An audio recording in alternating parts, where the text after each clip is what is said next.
Министерството за дигитална трансформација информира дека стратешкиот диалог меѓу Македонија и Соединетите Американски држави во Вашингтон завршил со конкретни резултати во кибернетска безбедност и дигитална инфраструктура. Во рамки на оваа поддршка ќе се спроведат сеопфатни проценки на кибернетската безбедност на критичната инфраструктура и другите важни мрежи, со цел идентификување на слабостите, препорачување конкретни мерки за нивно отстранување и поддршка при носење одлуки за набавка на современи и сигурни решенија за кибернетската безбедност. Покрај тоа САД ќе обезбедат техничка поддршка преку програмата Falcon, вклучувајќи проценки на безбедноста на критични мрежи, идентификација на слабости и препораки за подобрување, како и финансиска поддршка од $5 милиони, соопшти од Министерството.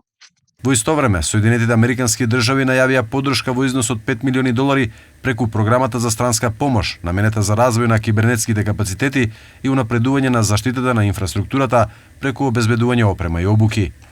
Инаку минатата година Македонија усвои нов закон за безбедност на мрежни информациски системи, целосно усогласен со најновата европска директива НИС-2. Законот воведува строги обврски за компаниите и институциите во 16 клучни сектори, кои сега ќе мора да спроведуваат задолжителни безбедносни мерки и да пријавуваат сериозни кибернапади во рок од само 3 часа од нивното откривање, во спротивно ќе се соочат со казни.